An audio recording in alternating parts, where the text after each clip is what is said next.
Hello friends, नमस्कार। मैं सिकंदर कुमार आप सभी का स्वागत करता हूं। फ्रेंड्स, आज है 2 जुलाई के न्यूज़पेपर एनालिसिस सीरीज में देखेंगे हम लोग दैनिक जागरण, राष्ट्र संस्करण, हिंदुस्तान और प्रभात खबर के कुछ सेलेक्टेड आर्टिकल को। आज के वीडियो में कुल 11 आर्टिकल को सेलेक्ट किया गया है जो कि किसी भी पीसीएस परीक्षा, खास करके बीपीएससी परीक्षा के दृष्टिकोण से महत्वपूर्ण है। बीपीएससी परीक्षा के प्री के लिए यहाँ से फैक्ट निकल के सामने आ जाते हैं और मेंस के लिए कुछ अवधारणात्मक समझ डेवलप हो जाता है। चलिए शुरू करते हैं। भारत टीका लेने वाले जा सकेंगे 9 यूरोपीय देश। जैसा कि हम जानते हैं कि रंग लाई कोशिश, भारत जो है एक दिन पहले ही भारत ने यूरोपीय यूनियन को चेतावनी दिया था।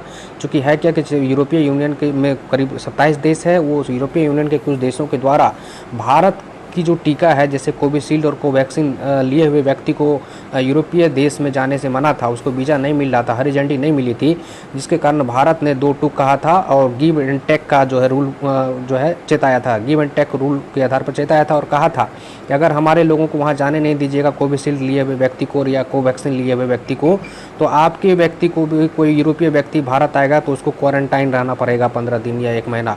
ठीक है, तो इस तरह से जो है अब नरम पड़ गया है यूरोपीय यूनियन। नरम पड़ने के बाद जो है कुल 9 देश जो है आज कहा दिया है कि अब कोविशील्ड और कोवैक्सीन लिए हुए भारतीयों को वीज़ा लेने में कोई परेशानी नहीं होगी, उसको हरी झंडी मिल गई है। तो अब यह समझे लाइन पर आ गया है यूरोपीय यूनियन, है ना। तो इस तरह से कुछ खास देश है, स्विट्जरलैंड, जर्मनी, ये जो है कुछ खास देश है जो कि मान चुका है। ऑस्ट्रिया, जर्मनी, स्लोवाकिया, जो है ग्रीस, आयरलैंड, स्पेन, ये सब जो है अब मान चुका है।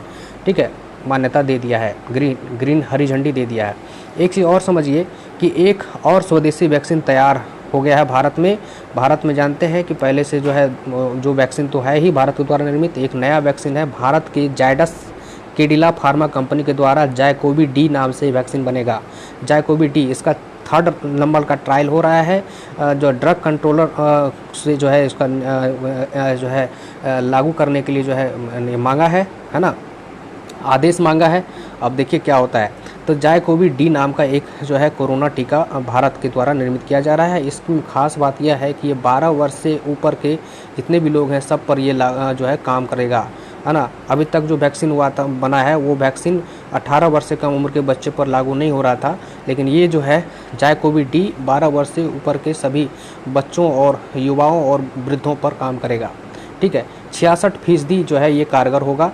ये कहा गया 66% अधिक कारगर है ये वैक्सीन, है ना। 12 से 18 वर्ष के बच्चों पर भी यह लागू होगा और उससे ऊपर अधिक उम्र के भी लोगों पर यह जो है कारगर होगा। ये भी एक महत्वपूर्ण कदम है। ठीक, ये है। आरक्षण के लिए राज्य नहीं तय कर सकते सामाजिक एवं आर्थिक रूप से पिछड़े।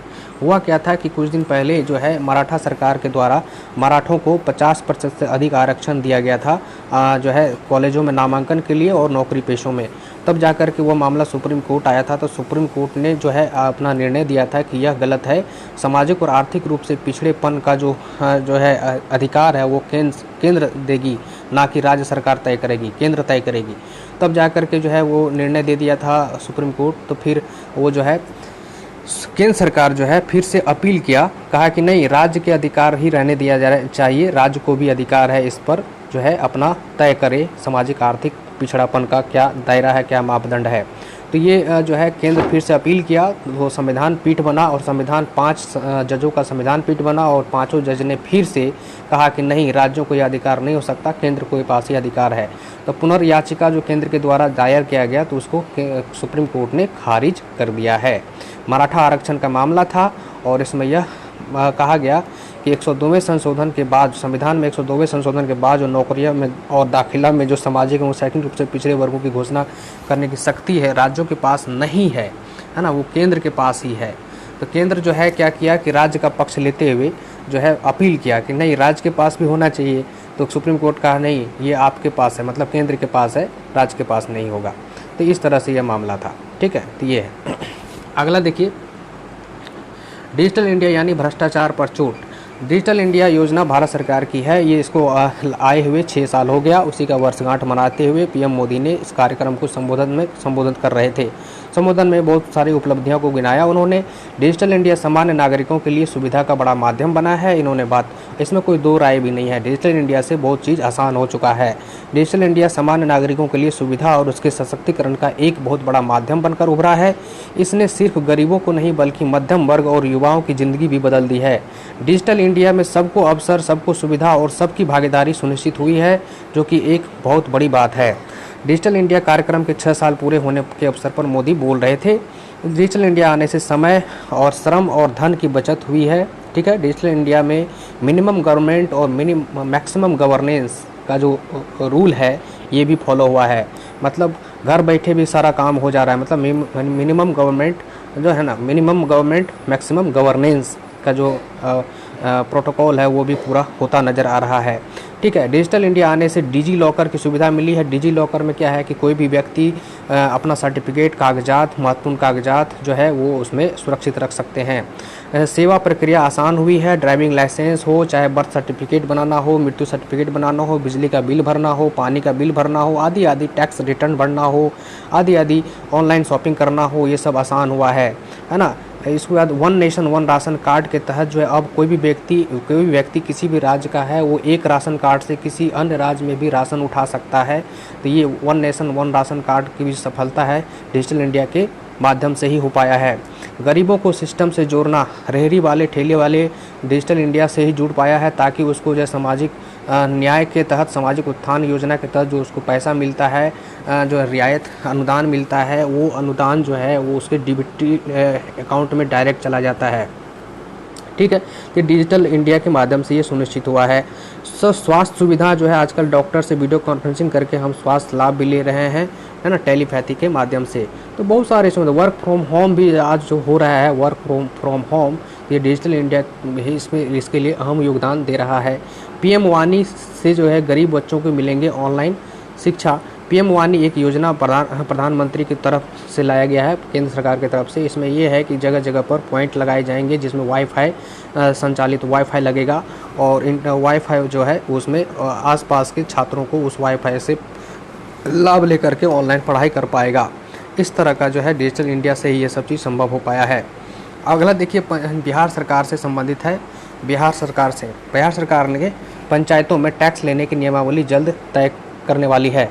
कैबिनेट की मंजूरी मिल गई है, मतलब मुख्यमंत्री नीतीश कुमार की जो कैबिनेट है उसकी मंजूरी मिल गई है। नियमावली राज्य में लागू होगी।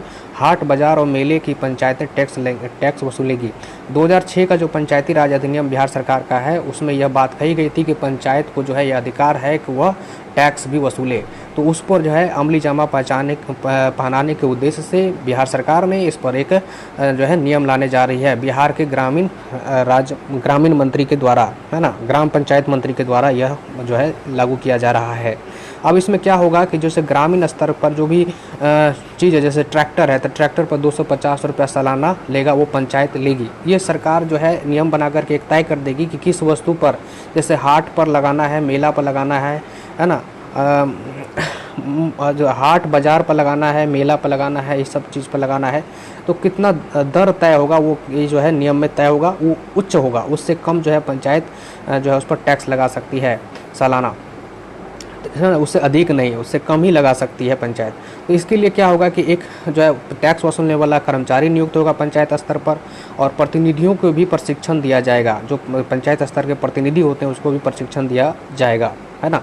तो अब क्या होगा कि अब पंचायतों का खजाना भरेगा, पंचायत अब जो है का दिन अच्छे आने वाले हैं। ठीक है, अपना उसका खजाना होगा। अब अगला देखिए, अपनी यमुना की मछली नहीं खा पा रहे हैं दिल्ली वासी, क्योंकि हम जानते हैं दिल्ली के आसपास के यमुना में इतना दूषित हो चुका है कि वहाँ की मछली की प्रजाति करीब 50 से अधिक प्रजातियाँ थी जो कि मछलियाँ में हुआ करती थी, यमुना में मछलियाँ हुआ करती थी। लेकिन अब जो है केवल एक ही कमनकार प्रजाति ही वहाँ बच गया है। तो ऐसे में दिल्ली सरकार के द्वारा यह निर्णय लिया गया है कि दिल्ली के आसपास के क्षेत्र में, जैसे ओखला वगैरह के क्षेत्र में जो है मछली नहीं मारना है। मछली पकड़ने पर पाबंदी लगा दी है, और इस तरह से मछली पर जो है दिल्ली वासी यमुना की मछली नहीं खा पा रहे हैं, है ना। बायोलॉजिकल ऑक्सीजन डिमांड का स्तर 3 मिलीग्राम प्रति लीटर से कम होना चाहिए, लेकिन वो जो है ये है दूषित है। बायोलॉजिकल ऑक्सीजन डिमांड भी कम है ना, ये है। ग्रामीण इलाके की समस्याओं का समाधान ढूंढेंगे आईआईटी के छात्र, है ना।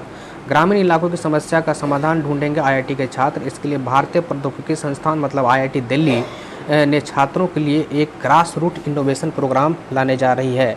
ग्रास रूट इनोवेशन प्रोग्राम के तहत GRIP शुरू करने जा रही है। इसके तहत जो है छात्र जो है ग्रामीण और अर्धनगरीय इलाकों की समस्याओं का हल तलाशेंगे।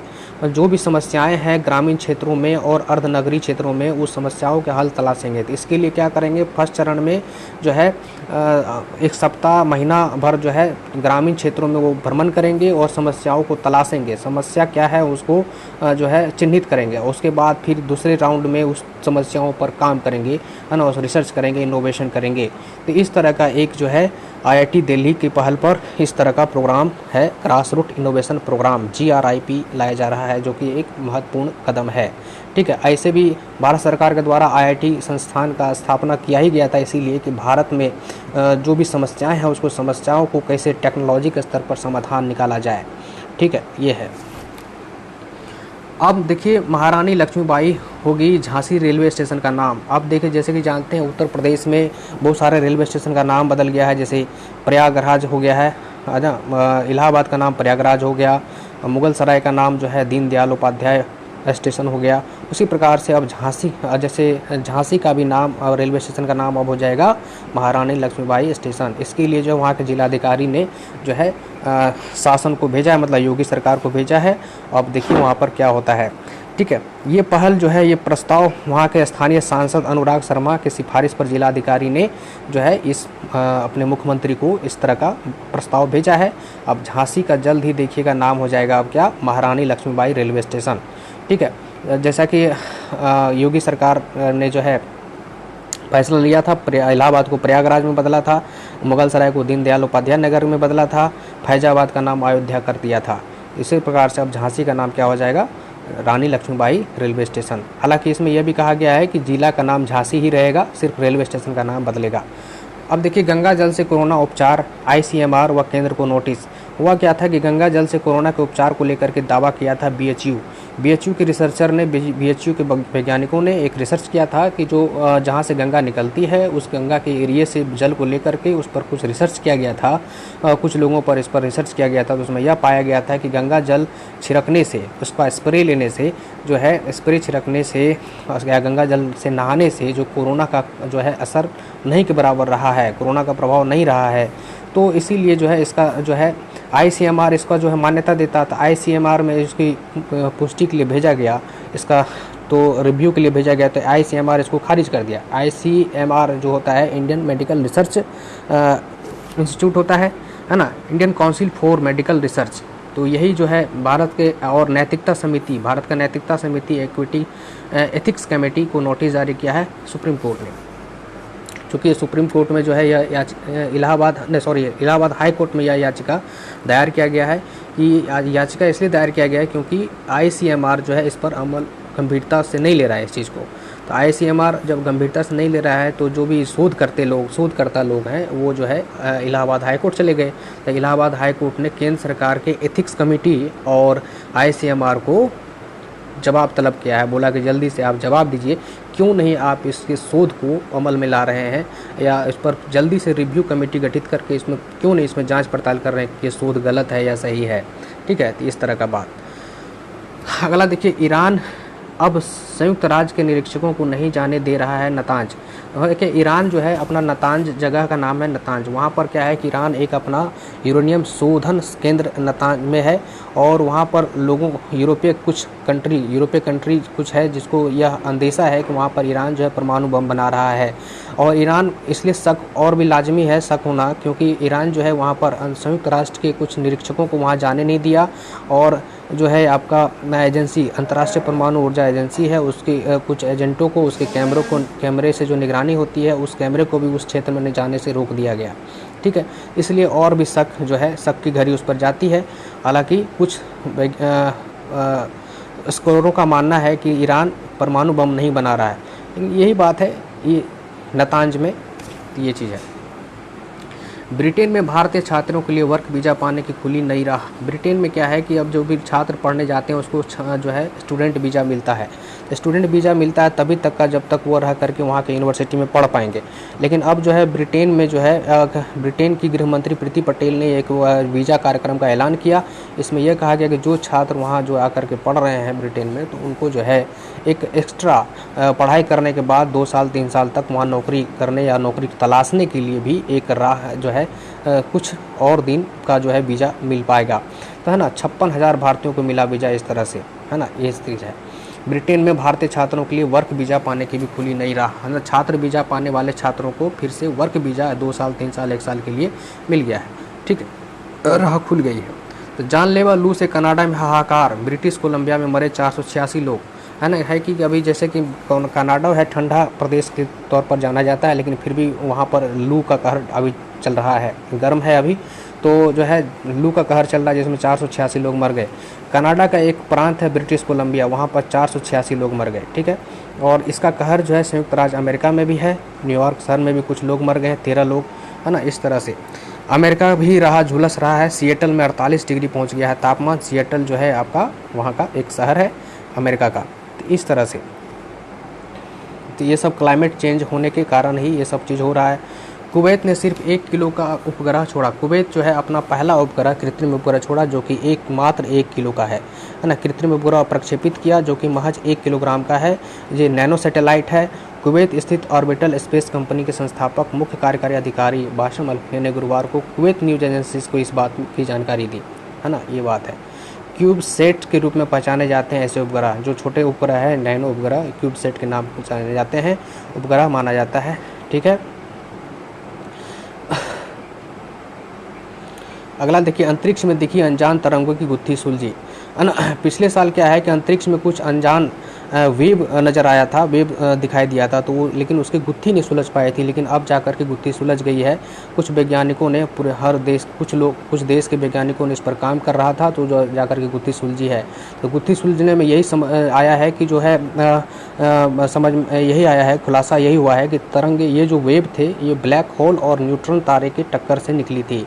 ब्लैक होल जैसा कि जानते हैं, जब तारा मरने लगता है तो ब्लैक होल में बदलता है, तो ब्लैक होल और न्यूट्रॉन तारे ये मरते हुए तारे का ही एक रूप है। तो जो दो जब टकराता है तब जाकर के इस तरह का वेव निकलता है, तो ये जो है निकल कर सामने आया है। तो आज के वीडियो में बस इतना ही। थैंक यू, धन्यवाद।